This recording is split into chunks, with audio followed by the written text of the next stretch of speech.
So hello guys, आज है मैं रोबोटिक सर के साथ और ये हमारी फर्स्ट पॉडकास्ट है रोबोटिक सर के साथ। ये एक पॉडकास्ट है जो आपको समझाएगी नहीं बल्कि फील कराएगी कि हम क्या सोचते हैं, और पेरेंट्स क्या सोचते हैं, इसमें बहुत डिफरेंस है। तो इसी जनरेशन गैप कम करने के लिए हमने ये पॉडकास्ट रखी है। ठीक है, तो शुरू करते हैं इस पॉडकास्ट को। ये वही लोग देखना जिनको अपना माइंड सेट बढ़ाना हो और सारे जनरेशन गैप को दूर करना हो। चलो शुरू करते हैं।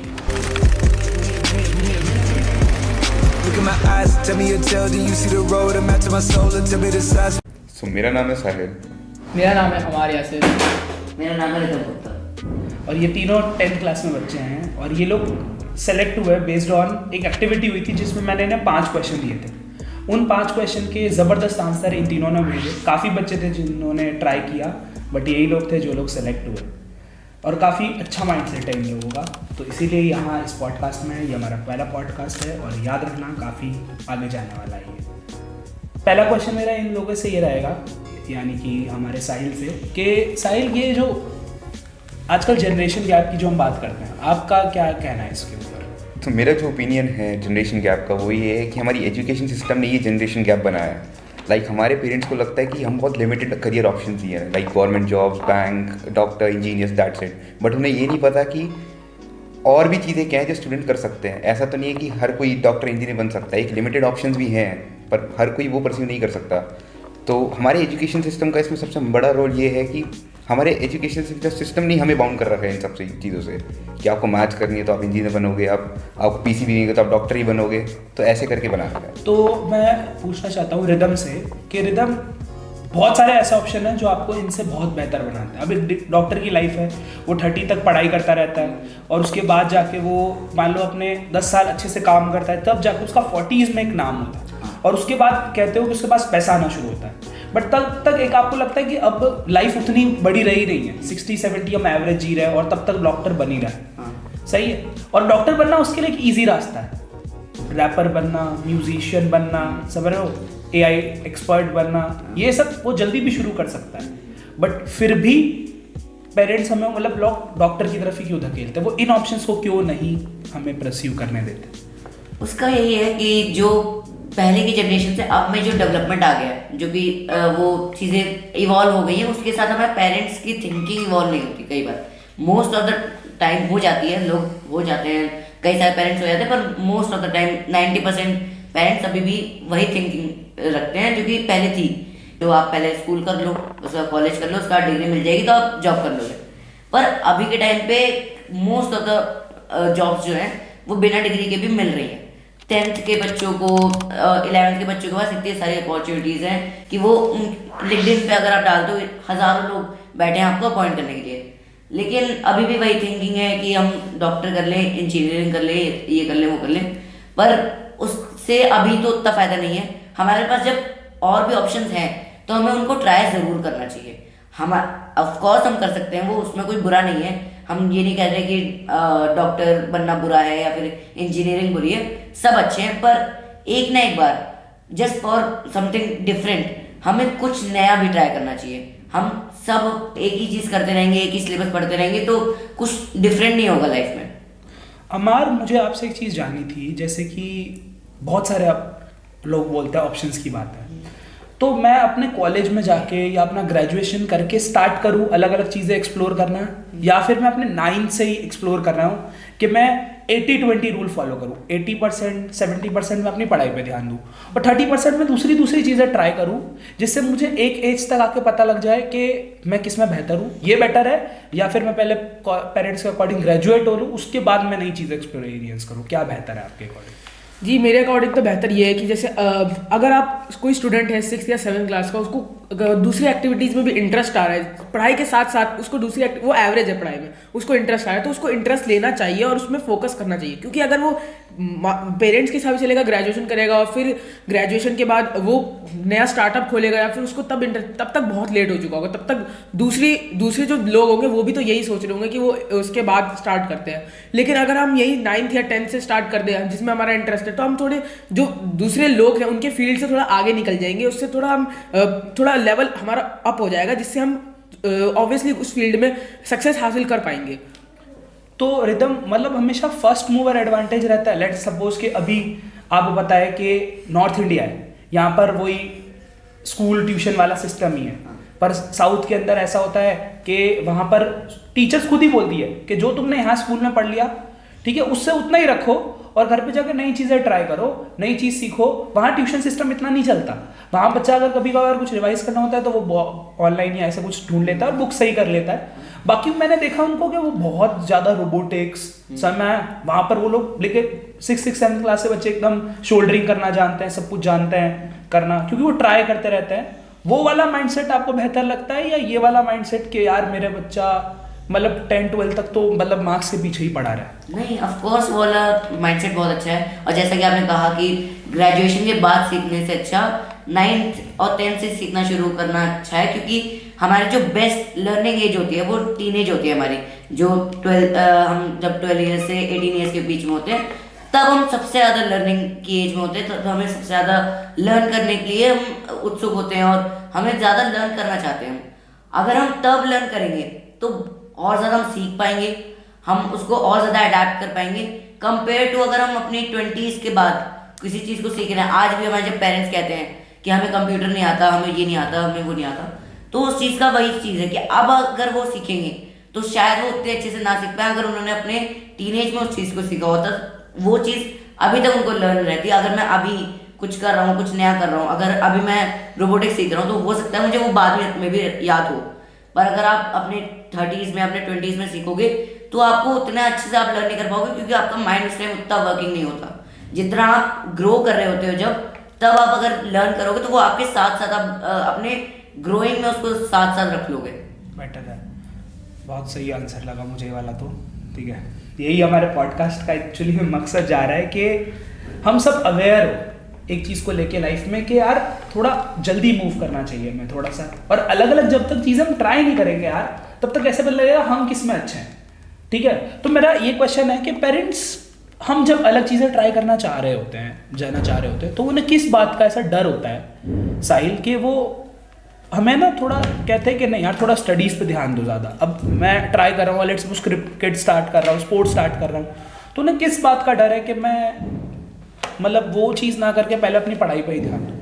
सर तो इसके 2 रीजंस है भाई, क्योंकि एक तो पेरेंट्स है, उन्होंने भी अपने टाइम में फेस किया होगा, या तो उन्हें इतनी अपॉर्चुनिटीज़ नहीं मिली कि वो करें, और सेकंड फेज है कि हमसे ज़्यादा प्रेशर में आजकल पेरेंट्स हैं। अच्छा। क्योंकि उन्हें उस सोसाइटी में स्टैंड करना है, क्योंकि अगर आपका बच्चा कुछ नहीं कर रहा तो बहुत बढ़िया।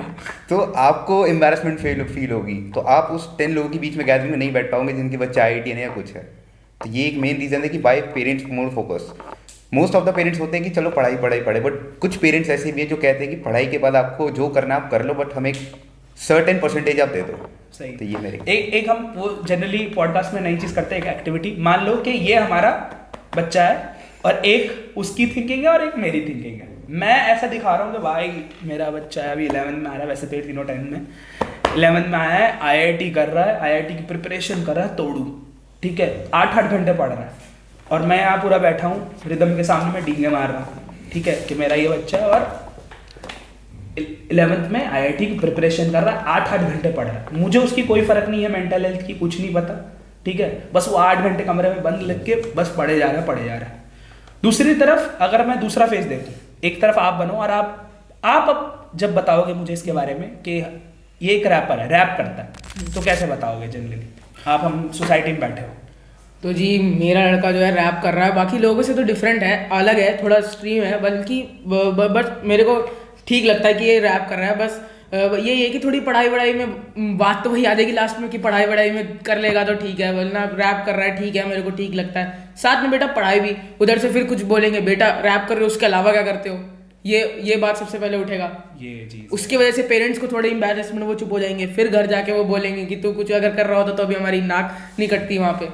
यही एक बहुत गंदा अजम्पशन है पेरेंट्स के मन में कि अगर आपने एक डिग्री ले ली तो आपको जॉब मिलेगी ही मिलेगी। वो चीज़ बहुत गलत है। ऐसा कुछ नहीं होता कि कंपनी, अगर आपका डिग्री है तो कंपनी आपको जॉब दे ही देगी। कंपनीज भी आपके स्किल को देख के आपको जॉब देती है। तो ये बहुत गंदा अजम्पशन बना रखा है कि एक बार इन्होंने कोई कोर्स कर लिया तो आपको मिल ही जाएगी। जब तक आप इतने अच्छे से स्किल नहीं होगे या जब तक आप अच्छे से दिखाओगे नहीं कि मैं क्या कर सकता हूँ, आप खुद को प्रेजेंट नहीं कर पा रहे, तो आप फिर उसका कोई, उस डिग्री का कोई काम नहीं है। जब तक आपके खुद के स्किल्स नहीं, आप अलग क्या करके दिखा रहे हो, आप में कुछ डिफरेंट होना चाहिए ताकि लोग आपको लें। इसलिए रिदम है तो अभी छोटा सा, बड़ा दिमाग इसका बड़ा वाला चल रहा है। तो एक इसके जैसा मैंने यही देखा था कि एक बच्चा था, उसका नाम तो मेरे को अभी याद नहीं है, वो सेम यही, उसको ही कोडिंग में इंटरेस्ट था, वो सॉफ्टवेयर इंजीनियरिंग करता था। उसने सोचा कि वो गूगल में अप्लाई करता है, लेकिन गूगल में उसको उतना कुछ हुआ नहीं। गूगल में मतलब उसको नॉर्मली एक एज ए एम्प्लॉय ले लिया, बल्कि उसको पता था कि मैं एम्प्लॉय के लिए नहीं बनाऊँ, मैं थोड़े हायर लेवल के लिए बनाऊँ। तो उसने स्पेसएक्स कंपनी में अप्लाई किया, जिसमें इलॉन मस्क ने, फिर इलॉन मस्क ने उसका इंटरव्यू लिया, तो उसमें वो सेलेक्ट हो गया और उसमें फिर उसको हायर लेवल मिली, उसको अपॉर्चुनिटीज भी मिली, जिसकी वजह से थोड़ी वो अप लेवल में गया और उसी के लिए वो बना था, उसके लिए वो मेहनत कर रहा था। वही हुआ कि उसके पास ना कोई डिग्री, ना उसने 10th क्लियर की, वो 9th क्लास का बच्चा था, ना उसने 10th क्लियर की, ना उसके पास कोई डिग्री, ना उसके पास कोई जॉब का सर्टिफिकेट, कुछ नहीं था, ना एक्सपीरियंस सर्टिफिकेट, फिर भी उसको स्पेसएक्स कंपनी में जॉब मिल गई। तो ये मैंने भी अभी सुना था न्यूज़ कि वो 13 साल का एक बच्चा था, जिसको स्पेसएक्स में एलन मस्क ने डायरेक्ट और खुद फेस टू फेस उसका इंटरव्यू लिया था उसके ऊपर वीडियो कॉलिंग पे। हाँ, ये बात सच है। तो वही पावर है, वो टैलेंट की पावर वही है कि अगर आपका टैलेंट है तो वो हो जाती है चीज़ें। तो मुझे ऐसा लगता है कि ये क्यों नहीं, वो हमें समझ क्यों नहीं पा रहे, मेरा ये क्वेश्चन है, ठीक है, आपसे साहिल, के वो हमें समझ क्यों नहीं पा रहे, क्या वो गैप आ रहा है कि हम उन्हें समझा नहीं पा रहे? सर तो इसका रीज़न भी ये है क्योंकि बच्चे भी आजकल पेरेंट्स को नहीं समझा पा रहे, और सेकंड रीज़न ये है क्योंकि उनको अभी वो इतने इन्वॉल्व नहीं है उन चीज़ों में, ना तो उन्होंने इतनी चीज़ देखी, ना वो इतने इन्वॉल्व, ना उनकी सोसाइटी में ऐसा कि वो उस चीज़ में इन्वॉल्व हो पाए। हर दूसरा आदमी उन्हें यही कह रहा है कि आपने ये कर लिया, वो कर लिया, बट हर कोई तीसरे ऑप्शन के बारे में कुछ बता ही नहीं रहा, तो दे आर अनअवेयर। या अनअवेयरनेस, वेरी गुड पॉइंट बच्चों, मतलब इसने बताया, और ये पॉइंट सच बात है कि वो अवेयर ही नहीं है कि दूसरे। मैं आपको एक छोटा सा बात बताता हूँ। लेट सपोज कि मैं अच्छा हूँ, बहुत ही सही हूँ म्यूजिक में, झूठ बोल रहा है। अभी लोग मेरे नंबर्स देख रहे हैं, मेरे व्यूज आते हैं, मान लो 500-600 व्यूज ही आ रहे हैं, तो साला ये दुख का खत्म नहीं होता बे। पर मेरे को आ तो रहे 500-600 लोग अगर एक कमरे में इकट्ठे हो जाए तो कितने होते हैं? कम आ रहे हैं। मैं अभी ना लाखों कमा रहा हूँ ना करोड़ कमा रहा हूँ, मेरे 500-600 व्यूज आ रहे हैं, ठीक है। तो लोग नंबर पे रहेंगे, वो तो कहेंगे यार 500-600 तेरे व्यू आ रहे हैं, पर अगर वो ये नहीं देख रहे कि अगर मैंने कंसिस्टेंसी मेंटेन करा, पेरेंट ने मुझे थोड़ा सा सपोर्ट दिया, मेरे हाथ पे हाथ रख के बोला कि यार तू कर सकता है, ट्राई करता रहे, हम तेरे साथ हैं, क्या होगा 2 रोटी कम खा लेंगे, बट तू ट्राई करता रहे। अगर पेरेंट्स का इतना सपोर्ट हमें मिल जाए ना कि उनका हाथ हमारे ऊपर आ जाए कि यार 2 साल के लिए तू करके दे, तू इस लाइन में जा, क्या होगा 2 साल पीछे हो जाएगा तेरा, हम दोबारा से करवा देंगे 10th में 12th में एडमिशन, 2 साल तू अपने लिए ले, हम तेरा सपोर्ट करते हैं, तेरे को जो चीज़ें चाहिए, ठीक है, जुगाड़ बना थोड़ा और थोड़ा कुछ से ट्राई कर, बाकी हम तेरे को सपोर्ट कर रहे हैं। तो मैंने देखा है कि उस केस में बच्चे के और ग्रो करने के चांस बढ़ जाते हैं, क्योंकि उसे लगता है कि भाई कोई नहीं। मेरे पापा एक चीज़ मुझे कहते थे कि जो कि मुझे सोसाइटी से बहुत अलग बनाती है, I am not that marks person कि मार्क्स मेरे बहुत अच्छे आते थे। मैंने जो अपनी पहली वीडियो रोबोटिक्स सर पे डाली है वो इसी के बारे में कि पापा ने आके मुझे सेकेंड हैंड लैपटॉप दिया, वो भी मेरे लिए बहुत इंपॉर्टेंट था, तो उसी से मैंने अपनी जर्नी को स्टार्ट किया धीरे धीरे। और ना मैं नॉर्मल कॉलेज में पढ़ा, बट ये है कि मैंने एक चीज़ देखी कि मैं हमेशा स्किल कर रहा था ट्राई। मैं अपने 9th 10th 11th 12th उसके बाद भी अलग अलग चीज़ें ट्राई कर रहा है। जो मेरे दोस्त हैं जो मुझे जानते हैं उन्हें पता है कि पीयूष अलग अलग चीज़ें ट्राई कर रहा है कम से कम। तब जाके पता लगा कि I am very good in teaching, I am good in technology वाली चीज़ें। तो धीरे धीरे चीज़ें डेवलप हो गई। पर पापा ने एक चीज़ जो बोली वो थी कि तू कुछ भी कर रहेगा तो मेरा बेटा है। ये उनकी बात जो है ना वो सही है। तू कुछ भी करेगा ना, इवन तू कोई गलत काम भी करता है तो तू आगे पहले मेरे को बताइए, मैं कोशिश करूंगा उसे शॉर्ट करने की, कहीं से सॉरी बोलने की, बट मैं तेरे को बचाने की कोशिश करूँगा, ठीक है। और हमेशा एक अच्छा इंसान बन के रहना पहला इंपॉर्टेंट होगा। तो ये जो चीज़ें होती है ना, ये मुझे लगता है कि ज़्यादा बच्चे को एम्पावर करती है, मैसेज देती है कि हाँ यार मेरे साथ मेरा कोई है, ठीक है। और वही क्या होता है कि बच्चे को जब अकेला महसूस होता है ना कि चल तू करके दिखा हमें, तो वो थोड़ा कई बार उनसे कट भी जाता है, सेल्फ डाउट होने लगता है उन बच्चों को। या फिर सेल्फ डाउट होता है तो फिर बाद में अगर वो करते नहीं है, वो स्टडीज में फोकस करते तो बाद में फिर रिग्रेट होता है। यही बात है, हमें सेल्फ डाउट से बचना है।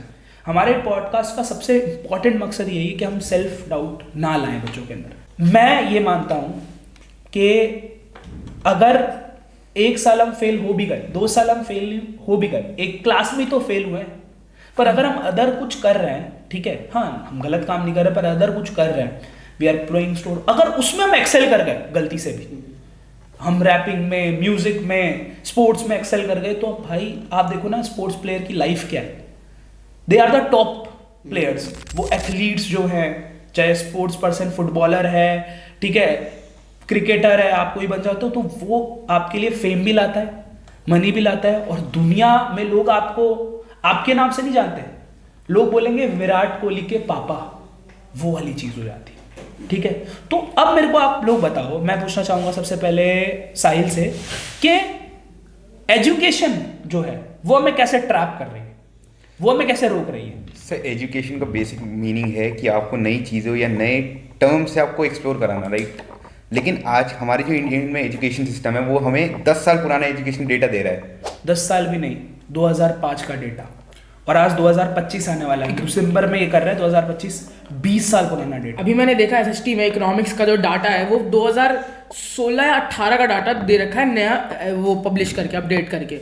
वो उसमें इन्फेंट रेट, केरला का इन्फेंट रेट अभी कम बता रहे हैं, कह रहे हैं अभी तो कुछ भी नहीं है। तो हम वो पढ़ के हमारे क्या फ़ायदा मिलेगा हमें? इन्फेंट रेट, मोर्टेलिटी रेट पढ़ के हमें क्या अभी तो कुछ फ़ायदा नहीं हो रहा ना। कोई कंपनी जाएगी वो पूछेगी कि इन्फेंट रेट क्या केरला का, ये तो नहीं पूछेगी ना। वो पूछेगी कि आपने क्या सीखा, आपके पास स्किल कौन कौन सी, आप हमारे कैसे काम आओगे, ये पूछती है ज़्यादातर कंपनीज। डेफिनेटली वो अलग बात है कि आपको बिल्कुल इकोनॉमिस्ट बनना है तो वो अलग चीज़ है, बट आपका जो इंटरेस्ट है उसमें हमें परस्यू करें तो बेटर है। ठीक है, तो आप मुझे बताओ रिदम के आपको क्या लगता है एजुकेशन सिस्टम में अभी क्या, जिसे हम एजुकेशन सिस्टम बोलते हैं, उसमें क्या फ्लॉज है? हमारा एजुकेशन सिस्टम हमें लर्न करना नहीं सिखाता, हमें कंपटीशन सिखाता है कि आपको फर्स्ट आना है, आपको मार्क्स इतने लाने हैं, और मतलब कि आपको इतने परसेंटेज से ऊपर लाओगे तो आपको इतने मार्क्स मिलेंगे, आप पहले इतना प्रोजेक्ट ऐसे बना के दे दोगे तो आपको इतने मार्क्स मिलेंगे। हम पता नहीं क्या कर रहे हैं, मार्क्स खरीद रहे हैं ऐसे कि मैं इतना प्रोजेक्ट दूंगा तो आप मुझे इतने मार्क्स दे देना। हम मार्क्स के पीछे भागते हैं, ना कि ये सीखने के पीछे कि हम आज मैं अगर इको पढ़ रहा हूँ तो मैं उसमें हज़ारों चीज़ें पढ़ूंगा कि ये वो फलाना ढमकाना, पर मुझे इन्फ्लेशन नहीं पढ़ाया जा रहा है कि मुझे समझ आए कि मैं आगे चल के कैसे उसको यूज़ करूँगा, कि आगे चल के जब इन्फ्लेशन बढ़ जाएगा तब मुझे कैसे अपना फाइनेंशियल ग्रोथ करनी है, तब मैं कैसे अपना फाइनेंशियली खुद को संभालूंगा, वो मैं इको में नहीं समझ पाता। पॉलिटिकल साइंस में मैं ये पढ़ रहा हूँ कि पार्टीज, कौन सी पार्टीज कब आई थी, कब नहीं आई थी, उससे क्या फ़ायदा हो रहा है मुझे? पार्टीज तो आएंगी जाएंगी, उससे कोई मतलब नहीं मुझे तो वोट करना है। उस वोट के अलावा मेरा क्या, और मेरा कोई और इनिशिएटिव नहीं है ना पॉलिटिकल लाइफ में किसी की, तो उसका कोई मोटिव नहीं है उस चीज़ का। प्रैक्टिकल नॉलेज नहीं है, बस हम थ्योरी पढ़े जा रहे हैं बार बार, उस चीज़ में वहाँ लैग कर जाती है हमारी एजुकेशन सिस्टम। और मतलब मैथ्स में भी कुछ ऐसे भी चैप्टर मुझे लगता है जो कि लाइक जिनकी मुझे लगता है कि उतनी हर इंसान को नीड नहीं है। अब सर्कल ट्रायंगल्स है, वो हर कोई, हमारा 10th वाला बच्चा रिलेट करवा रहा है, इवन मैं भी, कि वो प्रूफ करके मुझे इतना कोई फायदा नहीं मिला। ठीक है, पर हाँ ट्रिग्नोमेट्री वाज गुड, क्योंकि उससे अलजेब्रा जो जिसमें आपका ज्योमेट्री वाला पार्ट है व्हाट गुड, क्योंकि वो हम आगे जाके कोडिंग में भी यूज़ करते हैं। तो कुछ चीज़ें ऐसे हैं जिन पर मैं ना जज किया जाए तो बेटर है। मतलब ऐसा है कि हम मान लो कुछ चैप्टर अच्छे हैं तो हमारे टीचर्स बोले कि देखो ये इन चैप्टर्स में अच्छा है, इन चैप्टर के बेसिस पे आगे जाके ये क्या कर सकता है। ये नहीं हमें ओवरऑल पूरा देखा जा रहा है, नहीं तो इसमें बुरा है तो ओवरऑल मैथ्स में बुरा है। ठीक है, एक मेरे को बहुत ही इंपॉर्टेंट क्वेश्चन पूछना था तुम लोगों से, सभी से, एक एक करके तुम अपना बताना।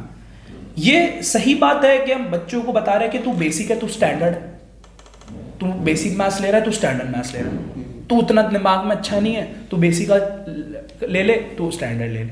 इसके ऊपर तुम्हारा क्या कहना है? मेरा कहना तो ये है कि जैसे स्टैंडर्ड कोई क्यों लेगा, क्योंकि स्टैंडर्ड उसको 10th के बाद 11th में मैथ्स परस्यू करनी है, इसलिए वो स्टैंडर्ड लेगा, क्योंकि उसको पता है कि वो उसको मैथ्स में सारा है, तो इसलिए वो थोड़ी हाई लेवल की थोड़ी 10th पढ़ेगा ताकि उसको 11th में कोई दिक्कत ना है। और बेसिक क्यों पढ़ेगा, क्योंकि उसको 11th में या तो मैथ्स लेनी नहीं है या फिर उसका मैथ्स में इंटरेस्ट नहीं है, इसलिए लेगा। और ऐसा नहीं है कि वो बच्चा वीक है, अगर बेसिक ले रहा है तो वीक है, स्टैंडर्ड ले रहा है वो भाई ये तो बच्चा बहुत वो टॉपर होगा, ये तो पढ़ने में अच्छा होगा, ऐसा कुछ नहीं है। बस कि इंटरेस्ट की बात आ जाती है सारी, कि उसका अगर उसको बायो में इंटरेस्ट है तो मैथ्स क्यों पढ़ेगा, बायो में इंटरेस्ट है तो ऑब्वियसली बात है मैथ्स नहीं पढ़ेगा। वही उसको software engineering, electrical engineering interest है, उसको इंजीनियर बनना तो वो मैथ्स लेगा, उसको कॉमर्स लेना तो वो मैथ्स लेगा, क्योंकि उसको मैथ्स परस्यू करनी है। आप रिदम क्या मानते हो कि कौन कौन सी ऐसी एक्टिविटीज है जो हम स्कूल के टाइम पे करते हैं जिनको अगर हम अवॉइड करके उसकी जगह कुछ और करें तो ज़्यादा बेटर होगा। जैसे कॉपिंग बनाना जो होता है, कॉपिंग लैब मैनुअल्स बनाना, ठीक है, वो सब का आपको क्या लगता है? वही चीज़ें हैं कि हम बहुत ऐसी चीज़ों में टाइम वेस्ट कर देते हैं जो कि नेसेसरी नहीं है, पर उन चीज़ों में नहीं लगाते जो कि बहुत ही नेसेसरी है। अगर हम कम्युनिकेशन स्किल्स की बात करें, हम वो कभी नहीं सीखते। अगर आप किसी से बात नहीं कर पा रहे, आगे चल के अगर आप जॉब भी कर रहे हो, वो आगे चल के आप मीटिंग्स में बात नहीं कर पा रहे, आप अपना आइडियाज प्रेजेंट नहीं कर पा रहे, तो फिर आप क्या कर लोगे उसमें? फाइल्स तो बनाते ही नहीं रहोगे सिर्फ। तो वहाँ पे चीज़ें हो जाती हैं। हम इतनी सारी एक्टिविटीज़ होती हैं हमारे स्कूल्स में, इतने सारे इवेंट्स होते हैं, आप पार्ट तो लो उसमें। हम ट्राई नहीं करते एक बार भी। हम अपना प्रोजेक्ट बनाने में लगे हुए हैं उसी में। हर साल का है कि अंडमान निकोबार पे हमें एक प्रोजेक्ट दे देते हैं। मैं गया भी नहीं अंडमान निकोबार आज तक। मैं कैसे बना दूँ उस पर? मैं गूगल से निकाल के छाप दूंगा, पर उसका क्या प्रैक्टिकली, ना ही मुझे उसकी नॉलेज मिली, ना ही मैं उससे कुछ सीख पाया। मैंने क्या किया, मैंने गूगल से उठाया, कॉपी करके उसको लिख दिया, उसको दे दिया, मुझे मार्क्स नहीं रहे। बस वो हमें सिखाया ही जाता है कि आप यहाँ से कॉपी करो और यहाँ से लिख दो। हमारा कुछ कहना चाहते हैं? एक पॉइंट मैंने भी देखा था कि जब लैब मैनुअल का बहुत क्रेज चढ़ा था, तो लैब मैनुअल का ये काम दे देते हैं, बल्कि जितने भी एनसीईआरटी में एक्टिविटीज़ है सारे लैब मैनुअल में डाल रखे हैं, और बोलते हैं एक हार्ड कॉपी वाली लैब मैनुअल दे देंगे, बोलेंगे कि इसका जो है जो लिखी हुई चीज़ें हैं उसको अपने वर्ड्स में एक तो आप एक्सप्रेस नहीं कर सकते, जो एक्टिविटी ऑब्जर्वेशन सारे आप एक कॉपी लो, स्कूल की कॉपी लो, उसमें ही लिख के हमें सबमिट कर दो। तीनों की अलग कॉपी बनती है और फिर लैब मैनुअल अलग से लेनी पड़ती है, जो जिसका कोई इम्प्लीमेंटेशन है नहीं। एक तो ये प्रैक्टिकल अगर आप दे रहे हो नॉलेज, और प्रैक्टिकल अगर आप करवा के लिखवा भी रहे हो, ऑब्जर्वेशन भी लिखवा रहे हो अपने मन से जब लिख रहे हो, तो कोई प्रैक्टिकल वो होगा भी, अंडरस्टैंडिंग भी होगी बच्चे को। लेकिन जब आप करवा ही नहीं रहे, छपवा रहे हो, ये तो फिर वही हो गया ना कि सब 100 लोग एक साथ भाग रहे, कोई वो मोटिव ही नहीं है भागने का। तो फिर एक लैब मैनुअल है और एक बार मैथ्स की लैब मैनुअल बना देते हैं, जिसमें वो क्या करते हैं, ट्रायंगल का प्रूफ बता देते हैं, वो इसको छाप दो ना वो एग्जाम में कुछ काम आता है, ना वो आगे चले गए लास्ट में कुछ काम आता है। अगर आप प्रैक्टिकल दिखाओ तो कम से कम हमें सिखाओ, तभी तो हम जाने कि एक्चुअली में अगर मेटल HCl के साथ रिएक्ट कर रहा है तो हाइड्रोजन गैस कैसे इवॉल्व होती है, ये तो दिखाओ। अब आप बोल दोगे कि वो हाइड्रोजन गैस इवॉल्व हो रही है, इसको रट लो। अब वो ये दिखाओ कि वो अगर हम मैच स्टिक लेके जाएंगे तो पॉप साउंड होगा, क्यों? क्योंकि वो हाइड्रोजन रिएक्ट कर रही है। ये दिखाओ प्रैक्टिकली, तो हम अच्छा अब हाइड्रोजन रिएक्ट कर रही है। ये बात है। और आपका क्या कहना है? सर मेरा ये कहना है, स्कूल वालों से मेरा एक क्वेश्चन है कि प्रैक्टिकल का मीनिंग क्या है? प्रैक्टिकल का मतलब जब बच्चा फिजिकली इन्वॉल्व हो और उस चीज़ को ऑब्जर्व करके खुद लिखे। आपने थ्योरी दे दी, उसको लिख रहा है, तो ये तो थ्योरी होगी ना, प्रैक्टिकल किस बात की फ्री है? ऑब्जर्वेशन भी वही जो वहाँ पे लिया हमने, वही लिख रहे हैं हम। खुद के ऑब्जर्वेशन नहीं लिख रहे हैं, जो मैंने ऑब्जर्व किया। कमाल है बच्चों तुम वो लोग। नहीं लिख रहे हम, क्यों? पता एक तो स्कूल्स में अभी देखा है मैंने, CBSE ने क्या किया है कि 80% का थ्योरी रख दिया, 20% का प्रैक्टिकल रख दिया। और 20% स्कूल किस पे देता है? कॉपी कंप्लीशन वर्क में, डिसिप्लिन में, और 10 मार्क्स प्रैक्टिकल फाइल के। जो प्रैक्टिकल हो नहीं रहा है, जो आपको छपवाया जा रहा है, वो भी थ्योरी के अंदर आ रहा है। और कई स्कूल्स, मतलब हमारे स्कूल में तो यही हो रहा है आजकल, दिल्ली के स्कूल्स में, कि वो प्रैक्टिकल मार्क्स भी ना वो आपको कॉपी वर्क के नहीं मिलते, वो आपको मिलते हैं कि आप प्री बोर्ड्स में अच्छा करोगे तब आपको मिलेंगे प्रैक्टिकल मार्क्स। कि अगर जैसे कोई टॉपर बच्चा अच्छा कर रहा है तो स्कूल वालों को पता है कि तो टॉप करेगा, इसलिए इसको दे देते हैं प्री बोर्ड्स में, वो इंटरनल में, क्योंकि इसके तो ओवरऑल परसेंटेज ज़्यादा बनने वाली है। वही एवरेज बच्चे को देंगे 15-14 नंबर, इससे वो बच्चा थोड़े परसेंटेज कम आ जाएंगे, फिर उसके पेरेंट्स बोलेंगे कि यही हो गया दिक्कत। अलग लेवल पर जा रहा है ये पॉडकास्ट। इसमें बहुत ज़्यादा सच्चाई मुझे लग रहा है कि बाहर आ रही है, और रिलेट कर पा रहे होंगे जो स्टूडेंट्स है, कि लिटरली मुझे भी ऐसा लगता था कि मैं कॉपीज क्यों बना रहा हूँ, देख देख के बस रात भर लिख रहा हूँ क्योंकि अगले दिन स्टैंपिंग होगी, ठीक है। इससे अच्छा मेरे को ऑप्शन दिया जाता कि अगले दिन तुम अपना स्किल कुछ दिखाना, कि अगर तुम्हारे पास स्किल है तो स्किल से तुम्हारी कॉपीज के सारे मार्क्स हटा देंगे, स्किल पेश करो अपनी। कितनी देश को ग्रोथ मिलेगी? मतलब अगर हम भी इन्वेंटर्स बन जाएंगे, सारे लोग इन्वेंट करने पड़ेंगे ना, इंडिया में उतनी चिप्स बनती, चिपसेट जो होते हैं ना, इंडिया में खुद के सर्वो मोटर्स उतने प्यारे बन पाते, ठीक है। हम बाहर से क्यों इंपोर्ट करवा रहे हैं? एनवीडिया ये वो, हम बोलते हैं स्नैपड्रैगन, हम बोलते हैं इंटेल, हम बोलते हैं ठीक है आर्डिनोज, हम बात करते हैं रेस्पबेरी पाई, ठीक है, एनवीडिया, ठीक है। ये जितनी भी हम चिपसेट बात कर रहे हैं तो बाहर की बात कर रहे हैं, हम क्यों नहीं बना पा रहे? इतने लोग बना नहीं सकते क्या? सीख नहीं पा रहे यार, सही बात है। हम लोग पता है एक्चुअली में हमें थोड़े हाथ गंदे करवाने की जरूरत है कि भाई एक 9th का बच्चा है तो उसे आप पकड़ाओ सेमीकंडक्टर्स, आप उसे पकड़ाओ ट्रांजिस्टर, उसे पकड़ाओ सोल्डरिंग मशीन के, भाई कुछ बना के ट्राई कर, कुछ तो बनाएगा। क्या पता उन 10 में से कोई एक भी इंटरेस्टेड बंदा निकल जाए। जो मतलब जो अभी इस टाइप पे चल रहा है वो सिखाओ। ये सिखाते हैं कि साइंस में पढ़ते हैं कि मतलब साइंस में इन्वायरमेंट पढ़ा रहे हैं, ये पढ़ा रहे हैं, इसका कोई लॉजिक है पढ़ाने का? देखो काम आ भी सकता है, बट यहाँ पर भी देखो क्या होगा, इनके कुछ और मानना होगा, हमारा कुछ और मानना होगा, बट मुझे ऐसा लगता है कि हमें एक क्या मिलनी चाहिए, एक स्कूल में एक वो मिलनी चाहिए कि फ्रीडम मिलनी चाहिए कि तुम अपनी स्किल दिखाओ क्या है, तुम कुछ बना के दिखाओ या तुम वो करो, नहीं तो तुम पढ़ाई कर लो।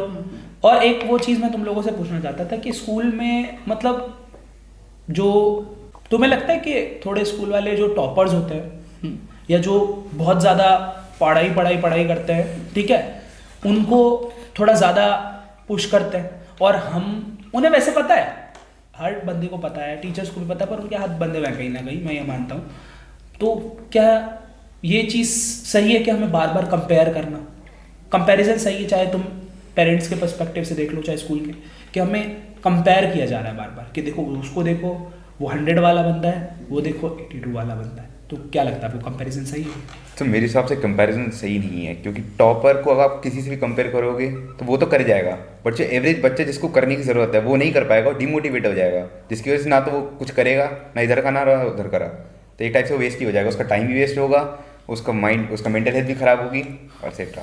और आजकल के स्कूल्स में तो ये हो रहा है कि टॉपर का सेक्शन अलग होती है, एवरेज की सेक्शन अलग होती है, तो बिलो एवरेज की सेक्शन अलग होती है। बहुत सारे स्कूल्स में ऐसा होता है, ABC टॉपर्स को ए सेक्शन में डाल देते हैं और बाकी एवरेज स्टूडेंट को B और C में डाल देते हैं। तो इससे ना एक बच्चे को ये भी होता है कि, और ज़्यादा ट्रिप्स वगैरह पे टॉपर्स को दिया जाता है एडवांटेज कि यहाँ आप पार्टिसिपेट ये करो, उसमें जाओ, और यहाँ पे एवरेज स्टूडेंट को सिर्फ बोल देते हैं कि पढ़ाई आप दूसरे स्पोर्ट्स में जाओ मत, क्योंकि आपके मार्क्स कम आ जाएंगे। तो इससे बच्चा बहुत ज़्यादा डिमोटिवेट हो जाता है, इससे दूसरे काम में इंटरेस्ट ही नहीं होता, फिर उसको ये लगता है कि वो एक तरह का स्लेव बन गया है कि जो इसी स्लेव में रेस है, रेस को क्रॉस करो, नहीं तो फिर रेस में हार जाओ। मेरा भी वही पॉइंट है कि कंपैरिजन बहुत ही बुरा है, क्योंकि मेरे हिसाब से सबका अलग पोटेंशियल होता है, सबकी अपनी अलग स्किल होती है, सब बहुत अलग है, आप कोई भी सेम नहीं हो सकता। अगर कोई मैथ्स बहुत अच्छा है तो मैं नहीं हूँगा उस चीज़ में, पर मैं अगर किसी चीज़ में अच्छा हूँ, सपोज अगर मैं थिएटर कर रहा हूँ और मैं म्यूजिक कर रहा हूँ, तो मैं अगर उसमें अच्छा हूँ तो हो सकता है कोई मैं जैसे करता हूँ वैसे कोई और ना कर पाए, वो चीज़ फर्क है। सही बात है, यूनिकनेस। सर एक पॉइंट और है कि अगर जैसे बच्चों को कंपेयर किया जाता है तो सिर्फ बच्चों को ही कंपेयर किया जा रहा है, अगर मैं अपने टीचर्स या अपने पेरेंट्स को कंपेयर करूँ दूसरे पेरेंट्स के साथ, तो बुरा तो उन्हें भी लगेगा कि वो भी तो डिमोटिवेट हो गए एक साइड पे कि अगर यहाँ पर आपने बहुत ज़बरदस्त बोल दी कि जब हम एक टीचर को दूसरे टीचर से कंपेयर करते हैं, हर टीचर को अपनी यूनिकनेस पे बहुत डाउट होता है। इवन मैं भी अगर हूँ, कंपेयर अगर मुझे करा जाएगा, ठीक है, तो मुझे भी ऐसा लगेगा यार मेरी भी तो कुछ यूनिकनेस है, उसे तो पहचानो। हाँ, बड़े लेवल पे भी ये लगता है, और इवन अगर मैं भी एक पेरेंट बनूंगा तो मैं भी चाहूँगा कि मैं उसे क्या दे रहा हूँ वो समझे, बजाय ये कि अंबानी उसे क्या दे रहा है। Very good point. जब हर टीचर का पढ़ाने का स्टाइल अलग हो सकता है, तो हर स्टूडेंट का पढ़ने का स्टाइल भी अलग हो सकता है। क्रिएटिविटी भी स्टूडेंट्स की अलग हो सकती है, दूसरी चीज़ों में इंटरेस्ट हो सकता है, लेकिन यही है कि नोबडी कैन बी सेम, वो चीज़ फिर गलत है। अगर सब लोग सेम हो जाएंगे तो फिर तो कोई फायदा नहीं है उसका। हम सब अलग हैं, हम सब अलग पर्सनैलिटीज है, सब कुछ अलग है, तो हम अलग चीज़ें भी कर सकते हैं। चलो अब मैं एक थोड़ा और क्रिएटिव क्वेश्चन पूछता हूँ आप लोगों से, सबको अपना अपना बताना है कि आप तीनों आंसर दे सकते हो। अगर एक पेरेंट हो, या फिर आप एक टीचर हो, या फिर आप एक स्कूल ओन करते हो, तो ऐसा क्या बदलोगे, ठीक है, एक या दो चीज़ें जिससे आने वाले टाइम में स्टूडेंट पे इम्पैक्ट पड़ेगा।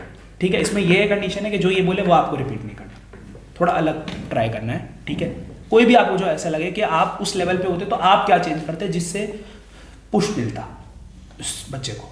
सर अगर मेरा कोई स्कूल होता तो फर्स्ट ऑफ ऑल मैं उसमें एक्स्ट्रा करिकुलर एक्टिविटी इतनी ही डाल देता कि एक एवरेज बच्चा जो पढ़ने में सही नहीं है वो उसमें जाए और वहाँ पे ज़्यादा अपने आप को इन्वॉल्व रखे, ताकि वो अपना टाइम वेस्ट ना करे कि पढ़ के, अगर उसने नहीं पढ़ाई हो रही छोड़ दे तो वो एक्स्ट्रा करिकुलर में है। और सेकंड, एज अ पेरेंट अगर मैं पेरेंट होता तो फर्स्ट ऑफ ऑल मैं देखता कि बच्चा किस कैपेबल है, अगर वो पढ़ने लायक है तो उसमें पढ़ने देता, बट अगर वो पता है मुझे कि वो नहीं उस पॉइंट पे आ पा रहा, कि वो नहीं पढ़ पा रहा, तो उसे एक्स्ट्रा करिकुलर नई चीज़ें ट्राई कराता, क्या पता एक में कुछ कर जाए। मैं अगर एक स्कूल खोलता तो उसमें मैं ज़्यादातर प्रैक्टिकल नॉलेज रखता और ये रख देता कि जैसे आप 5th क्लास या 6th क्लास तक आप जो है बेसिक नॉलेज ले लो, उसके बाद आप अपनी वो इंटरेस्ट के हिसाब से आप अपने सब्जेक्ट परस्यू करो, या फिर इंटरेस्ट नहीं है तो आप दूसरी करिकुलर एक्टिविटीज़ में जाओ।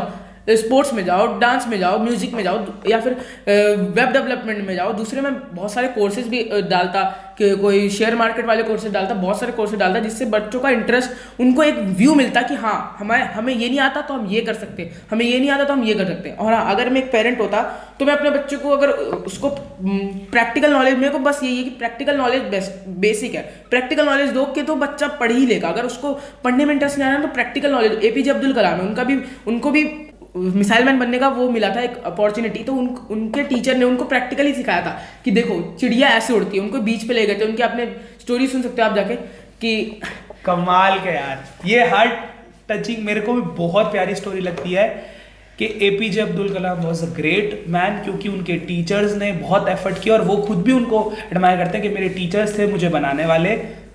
बहुत बढ़िया बात है, ठीक है।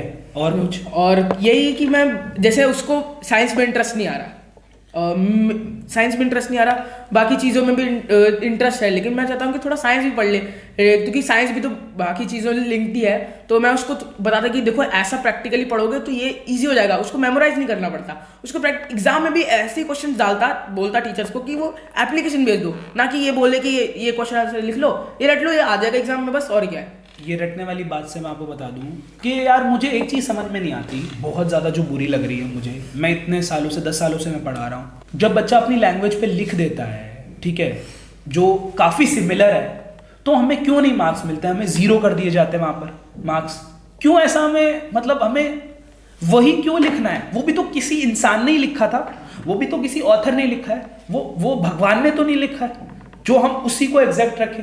टीचर्स क्यों ऐसा कर, मतलब मैं, रिदम आप मुझे समझाओ कि गलत तो है ये, पर क्या है ये, इसको कैसे करे ठीक? इसको सही करने का तो वही है, कोई मेरे पास तो अभी कोई ऑप्शन नहीं है, वैसे मैंने भी सोचा नहीं इस बारे में, पर ये एक चीज़ बुरी है ये, क्योंकि मीनिंग तो सेम है। अगर आप अपनी लैंग्वेज में लिख रहे हो, अगर सब मीनिंग अलग अलग हो जा रहा है, अगर मैं कुछ गलत मीनिंग से बोल रहा हूँ उसको, तो फिर वो गलत है, तब वो काटे जा सकते हैं उसमें मार्क्स। बट अगर उसका मीनिंग सेम है जैसा बुक में लिखा है, तो फिर वो गलत मानना, फिर उसको वही गलत है कि अगर आप उसको गलत मानना तो वो गलत है। तो इसको हम लोगों तक कैसे पहुंचाए कि यार अपनी लैंग्वेज में भी लिखना? मेरे पास पेरेंट्स आते हैं, कहते हैं कि बच्चे ने अपनी लैंग्वेज में लिखा था, मैम ने काट दिया, अब आप उसे रटवाओ। मैं कहता हूँ पेरेंट्स को, मेरे को इतना बुरा लगता है, पेरेंट्स को बोलना चाहिए कोई बात नहीं सर, इसने ट्राई करा, मुझे अच्छा लगा, मार्क्स कम ज़्यादा आएंगे कोई बात नहीं है, बट इसने ट्राई करा, कम से कम छोड़ा तो नहीं है। बट लोग वही चीज़, पेरेंट्स इसको रटवा दो पूरा। क्योंकि जो टीचर्स होते हैं ना, उनको बेसिक, जो ये टीचर्स होते हैं ना, उनको या तो एजुकेशन का मतलब नहीं पता, या फिर ये फर्जी डिग्री लेके पढ़े हैं। क्योंकि आप बच्चे को तो देखो तो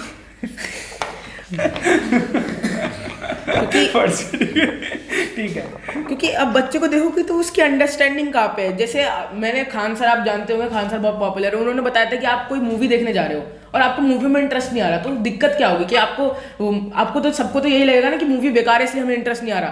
तो अगर कोई टीचर पढ़ाने आ रहा है और बच्चा पढ़ नहीं रहा, तो गलती किसकी होगी? टीचर की तो होगी, वो पढ़ा नहीं पा रहा ढंग से। भाई तोड़ू। और इंडिया में सीखने का कल्चर कम है, याद करने का ज्यादा है कि मैं रट लेता हूँ, मैं सीखूंगा नहीं, मैं समझूंगा नहीं, मैं बस उसको रट लेता हूँ, मैं सीख लेता हूँ। वो कल्चर जो बना रखा है इंडिया में कि कुछ एक पैटर्न बना देते हैं, हमें उसको फॉलो करना है, कोई अलग नहीं करेगा, कोई उसको वो नहीं करेगा कि अगर इसने लेटर का फॉर्मेट यही है तो मैं ऐसे ही लेटर लिखूंगा। वाह, लेटर का काम है कम्युनिकेशन बिठाना, और लेटर को इन्होंने फॉर्मेट बना दिया। मतलब मैंने लेटर लिखा, उसको पहुंच गया, उसने बात समझ ली, बस खत्म बात। मैं अगर योर्स सिंसियरली मैं क्यों लिखूं, योर फ्रेंड लिखूंगा मैं, क्या दिक्कत है उसमें? यार मतलब ये पॉडकास्ट जितना भी हम कर ले, 5 घंटे भी कर ले तो कम रहेगा, क्योंकि तोड़ दिया है बच्चों ने इन्होंने। अब देखो, मैं ये जानना चाह रहा हूँ तुम लोगों से कि तुम्हें अपने बारे में थोड़ा बताओ कि तुम्हें अगर मौका मिलेगा तो तुम क्या करोगे? अगर आपको लाइफ में मौका मिले, फ्री हैंड पेरेंट्स बोले कि यार चल मैं तेरे साथ हूँ, 2 साल तेरे को दिए, ठीक है, बस कुछ गलत मत करना, ठीक है, कुछ ट्राई करो करने का, तो आप साहिल क्या उस केस में करना चाहोगे? सो फर्स्ट ऑफ ऑल मेरे को पता है मैं फाइनेंस में स्ट्रांग हूँ, तो मैं फाइनेंस के ऑप्शन ज़्यादा ढूंढूंगा कि किस किस चीज़ को मैं कर सकता हूँ। Like drop shipping, e commerce, अलग टाइप के होते हैं, उनको मैं ट्राई करूँगा, हुआ तो हुआ, नहीं हुआ तो नहीं हुआ, कोई नहीं। सेकेंड कि जो मेरा पैशन है, लाइक मेरा अगर एग्जांपल लूँगा, पैशन मेरा गिटार बजाना है, तो उसमें मैं एक्सपर्टीज़ लूँगा। अगर मैं डेली भी 1 घंटा करूँ तो 5 साल बाद मैं एक अच्छे एक्सपर्ट बन सकता हूँ। अगर उस फाइनेंस जो मेरा पैशन, जो मेरा लाइक इंटरेस्ट है, उससे मेरा कुछ नहीं हुआ, लेकिन मेरे को गिटार बजाना आता है, so I can open a coaching, तो उससे मैं ज़्यादा पैसे कमा सकता हूँ as compare to this interest. मेरे को बचपन से ही मेरा सेट है कि जब लॉकडाउन हुआ था तब से मेरे को इंटरेस्ट आया था वो इलेक्ट्रॉनिक्स और सॉफ्टवेयर इंजीनियरिंग में। जब कोडिंग वोडिंग के ऐड आते थे तो मैंने सोचा कि ट्राई करता हूँ, कोडिंग वोडिंग सीखी। तो अगर मेरा यही है कि अगर मेरे को किसी चीज़ में इंटरेस्ट आया था ना, तो थ्रू आउट द डे मेरे को उसी चीज़ को करने का मन करेगा। मैं खाना भी छोड़ दूंगा मैं, लेकिन वो करके ही रहूँगा। वही है कि मेरे को बस थोड़ा सपोर्ट मिलना चाहिए कि तो मैं कर ही लूँगा वो। मैं जैसे थोड़ी बहुत मैंने पाइथन सीखी थी, वही था कि बस अपॉर्चुनिटीज़ नहीं थी, लैपटॉप नहीं था तो मैं सीख ही पाया, वरना होता तो मैं 110% सीख ही लेता। वही मतलब मेरे को बस अपॉर्चुनिटी, फिर मैं कोई इंस्टीट्यूट खोलता जिसमें मैं नॉर्मली 6th क्लास के बच्चों को रखता, जिससे वो बूस्ट होते, उनको भी सीख मिलती, फिर मैं अपने देश को ग्रो करता। और क्या, बहुत बढ़िया यार। मुझे तो अगर थोड़ा सा और अपॉर्चुनिटीज़ मिले तो फिर मैं आर्ट की जो फील्ड है उसकी को परस्यू करना चाहूँगा, क्योंकि मुझे अभी पिछले 2 साल से जब मैं थिएटर कर रहा हूँ और बाकी स्केचिंग और ये सब कर रहा हूँ, तो मुझे ये तो समझ आया कि हाँ मैं आर्टिस्ट अच्छा हूँ, मैं राइटिंग भी कर सकता हूँ, और मैं जो भी चीज़ें कर रहा हूँ उनमें मैं अच्छा हूँ, और मैं उनको ही अपना और ग्रो करने की कोशिश करूँगा, उनको और उसमें एक्सपर्ट बनने की कोशिश करूँगा। तो वही चीज़ है, अपॉर्चुनिटी नहीं है अभी, आ जाएंगी फिर कर लेंगे। मज़ा आ रहा है यार। मैं चाहता हूँ ये पॉडकास्ट टाइम लिमिट ना हो, मतलब कभी ख़त्म ही ना हो, ठीक है, चलता रहे, हम यूं ही बातें करते रहे और लोगों को अवेयर करें। तो हम देखो ये रखते हैं कि आज के लिए पॉडकास्ट को यहाँ तक रखते हैं। अगर इस वीडियो पे हमारे मान लेते हैं मिनिमम में टारगेट रख देते हैं 100 लाइक्स आ गए और 1K तक व्यू आ गए, तो हम दोबारा ऐसा कुछ शूट करेंगे। आप ज़रूर कमेंट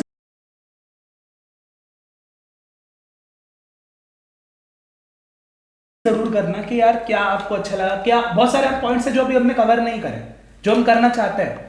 आप उन कमेंट्स को नीचे डालो कि सर इन चीज़ों पे लाओ, इस बंदे के साथ लाओ पॉडकास्ट, ठीक है, हम उस बंदे के साथ लाने की कोशिश करेंगे, ठीक है। कोई वैसा मत नाम लेना, आप लोग अमिताभ बच्चन नहीं ला पाएंगे उसे, बट हाँ हम चाहते हैं हम पॉडकास्ट करें उन लोगों के साथ जो कि बहुत नॉर्मल, जो नॉर्मल थिंकिंग रखते हैं। बड़े लोगों के साथ हर कोई करता है, पर वो नॉर्मल इंसान ही उस बड़े इंसान को बना रहा है, याद रखना। क्योंकि जब हम किसी की वीडियो देखते हैं, हम लाइक करते हैं, तो उसको अप्रिशिएशन मिलता है। हमें भी जब कोई लाइक करता है, शेयर करता है, सब्सक्राइब करना, या कोई आपसे कुछ मांग नहीं रहे, बस अच्छा लगता है एक चीज़, तो आपको बनाने वाले हम हो, और हम सारी दुनिया कनेक्टेड, कोई छोटा बड़ा नहीं है। अभी हम स्टार्टिंग में चाहते हैं कि जो प्यारे प्यारे बेसिक बच्चे जिनका माइंड सेट अच्छा हो वो यहाँ पर आएँ और अपने बारे में ज़्यादा से ज़्यादा बताएं। हम लोग भी ये रोबोटिक सर भी इसी चीज़ को फॉलो कर रहा है कि क्रिएटिव कूल बना, हमारी टैगलाइन भी है। सिर्फ ये है कि जो इंसान क्रिएटिव है वो कुछ भी कर सकता है, और क्रिएटिव होना बस इतना है कि अगर कोई इंसान घड़ा बनाता है तो वो डेली एक ही तरह का घड़ा ना बने, वो अगले दिन ट्राई करे कुछ नया बनाने का। दैट इज जस्ट क्रिएटिव, ये क्रिएटिवनेस। तो मज़ा आया तुम लोगों के साथ, बहुत सारी बातें मुझे पता है भी नहीं हो पाई है। नेक्स्ट, ठीक है, बस हमारी फैमिलीज देखें, हमारे फ्रेंड्स देखें, और कुछ जो लोग डिप्रेस हैं या कुछ आपको लगता है कोई भी आपको मेंटल इशू है, हमसे कांटेक्ट कर सकते हैं। आप आराम से आप कमेंट पे लिखो, वी विल ट्राई, हम बात करेंगे। बात करने से चीज़ें शॉर्ट होती है, याद रखना। जो पूरा साइकोलॉजी का गेम है वो यही चलता है, इसी पर साइकोलॉजिस्ट कुछ ज़्यादा उतना नहीं करता, वो आपको समझने की कोशिश करता है और उस बेसिस पर आपको वो गाइडेंस देता है, ठीक है। कम हेयर डालो, अपने आप को रजिस्टर कर सकते हो, हमारा इवेंट भी हो रहा है। आ रहे हो तुम तीनों, एक्साइटेड हो? यस, ठीक है। AI वाला हमारा इवेंट है, बहुत AI फ्लड 29, 30, 31 दिसंबर को, और हम पहली बार ट्राई कर रहे हैं कि बेस्ट दे पाए। हमें पता है अपने कंटेंट बहुत प्यारा रखा, पर हमें बेस्ट देना है, ठीक है। तो वी आर रोबोटिक सर, हमारे प्यारे स्टूडेंट्स सब, ठीक है, साइनिंग ऑफ, बाय बाय।